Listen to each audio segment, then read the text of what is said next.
Have you ever noticed how religion and war can cook up something really strange? When you lose a war, the story is always the same. You drifted away from your faith. So, the solution? Become more religious. And if you win, the story is you have to become even more religious, just to make sure you win the next one, too. It's a lose-lose situation that always leads to the same outcome. Let's look at a few examples from history. Back in 1967, after the Six-Day War, Islamic political groups like the Muslim Brotherhood pushed a single powerful message. Defeat happened because secularism was on the rise and morality was collapsing. In Egypt, this narrative did more to strengthen the Brotherhood than any election ever could have. Then there's the Soviet-Afghan War. When the Soviets finally pulled out, it was immediately framed as a grand victory for the Mujahideen and a crushing defeat for atheism itself.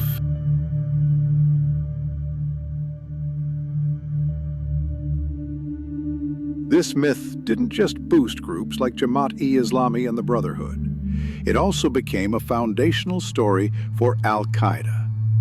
Across many countries, political and militant Islam saw a huge surge, and Pakistan was right there in the middle of it. During the Iran-Iraq War, Iran's leaders told their people they were fighting to save Islam from a secular Saddam Hussein. Even when Iran was suffering devastating losses, a new narrative was sold to the public. Martyrdom and piety are far greater victories than anything you can achieve on a battlefield.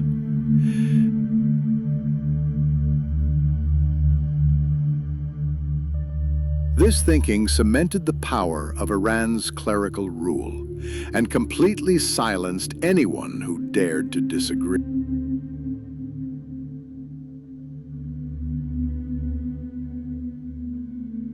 More recently, in Nigeria, Boko Haram built its entire ideology on the idea that Western education was pulling people away from their faith. They declared that violence was the only path back to religion. Every win they had was proof of God's help. Every loss was blamed on society's sins. So what does this dangerous mindset actually destroy? First, it absolutely kills critical thinking. If every single outcome, whether it's a victory or a defeat, is simply God's will, then why would you ever analyze strategy? Why would you question political decisions, economic policies, or failed leadership?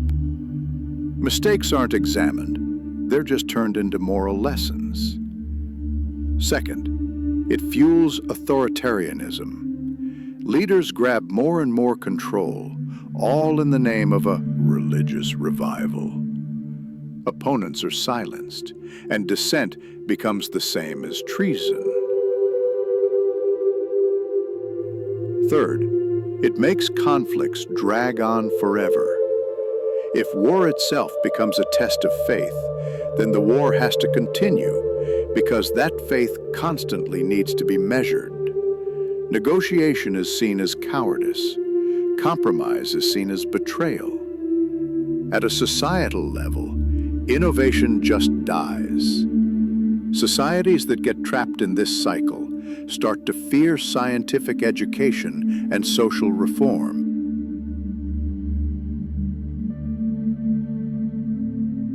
They genuinely believe that any change will dilute their religious purity. And then comes the deepest wound of all, the culture of blame. Whenever defeat comes knocking, it's always pinned on those who are accused of being less religious. Meanwhile, the leaders whose bad decisions actually caused the disaster walk away without a scratch. What happens to a nation that keeps searching for enemies, but never searches its own purpose? Because sooner or later, If we don't critically confront the stories that blinded us, we'll be condemned to repeat them again and again. And by the time we finally open our eyes, we may not have much left to save.